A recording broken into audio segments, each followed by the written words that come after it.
Hello, everybody. Pastor Dave here. Today's topic, will Iran's government fall? There's just more chaos and killing in the streets than there have been in years in Iran right now, even though we're not getting all the information out from there because of basically the cutoff of their internet and everything else going out of Iran. But it's getting uglier and uglier by the day. Hundreds, probably thousands of people have been killed, executed, thrown in jail, whatever. It's just out of control. Now, a lot of people are going, all right, democracy's coming to Iran. Hold on, hold on. This has happened before. It's happened probably 30 years ago. It's happened 2 or 3 times, and every time it becomes ugly. It looks like it's possible to happen, but it doesn't happen. And first of all, let's look at what the Bible says just from Ezekiel 38. It says when the Gog-Magog war happens, that Israel basically is invaded by Gog, Magog from the north, with Iran being a major part of this, with Turkey, Libya, other parts of the world there, and all these basically Muslim nations coming to get Israel.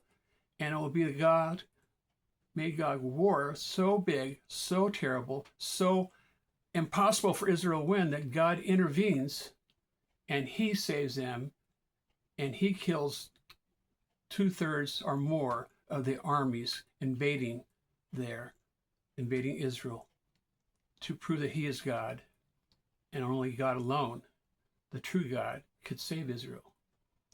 But if Iran becomes non-confrontive with Israel, and they have a new regime and they make peace with Israel, which is possible, even if that were to happen, most likely by the time it comes around, Israel living in peace and things calming down in the Middle East, something would have happened again in Iran, where people there and their leadership would be going against Israel once again to trying to destroy them. One thing that could possibly happen is that Turkey has their interests in Iran. They'd love to probably move in and help Iran rebuild, and help Iran do this and help Iran do that, because one of their major goals is to become the caliphate and control the Middle East once again, like in the old days of Islam. Still, we would have Turkey there coming against Israel, but probably partially controlling, if not all, Iran at the time. We don't know what's going to happen, but the thing is, we can pray for Iran right now and pray for what's happening, save the Christians there especially, and God to do some miraculous things. But pray for our government and the rest of the world as they try to figure out what they're going to do, if anything, to stop what's happening in Iran. Also, Russia and China have great interest in keeping control and keeping this government just lifted up and going on still. They've been shipping in tons of weapons, sneak them into Iran to get them going or sustain them to fight back, not only against their people, but to fight back against Israel. So this is not over. It's a terrible thing happening. Where does it fit in prophecy? Not sure. But either way, Israel will have them as an enemy when the Gog-Magog war comes around, and it might be very, very soon in the near future.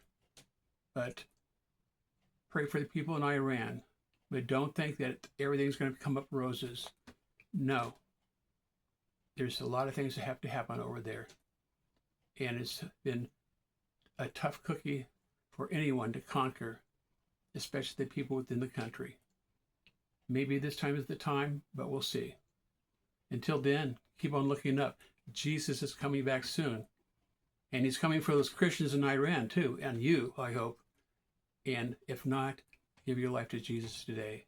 But it's not over until it's over, and we don't know really what's happening. It's just a mess. It's out of control. And we'll just keep our prayers going up to God and trust him in all this.